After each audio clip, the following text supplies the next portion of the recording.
Ne söyleyeceksiniz Azer?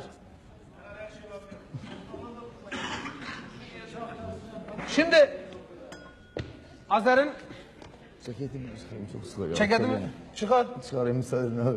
Ben terliyorum çok. Teşekkür ederim. Şimdi Azer kardeşimiz bu son kasetinde çok güzel yine bir şarkısı var. Ah değirmenim yine döndü. Terse döndü. Terse döndü bu sene. Bulgura mı yanam?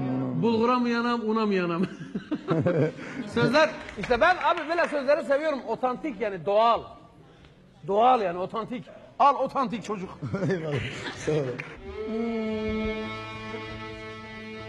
Ey değirmenim terse döndü bu sene. Vay değirmenim terse döndü bu sene. Ey bulgura mı yanam, buna mı yanam? Vay ben bana mı yanam, sana? Ey arçılada kanser ben burada verem. Ey sen orada kanser ben burada verem. Ben bana mı yanam, sana mı yanam? Kendime mi yanam, sana mı yanam? Bozdular bağımı, viran ettiler.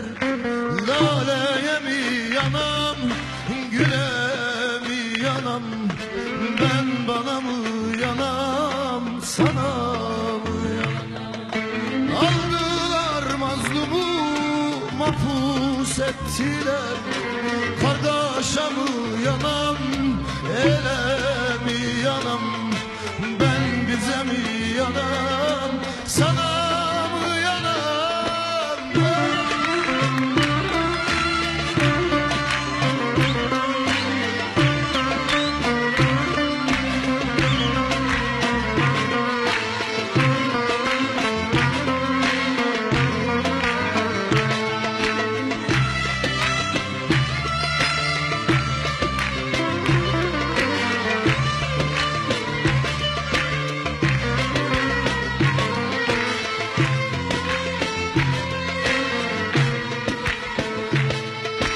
Evimizi başımıza yıktılar.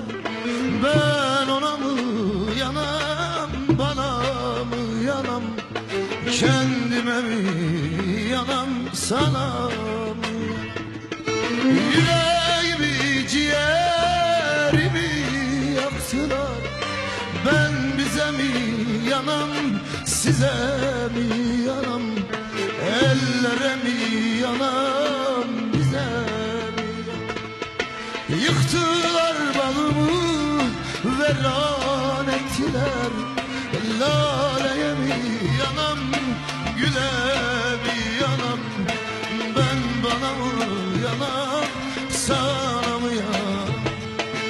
Aldılar mazlumu, mahkum ettiler. Kardeşe mi yanam, ele mi yanam? Ben bana mı yanam, sana mı yanam?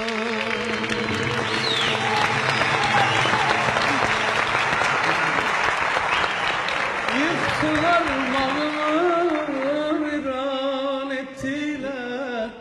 Laleye mi yanam, güle mi yanam?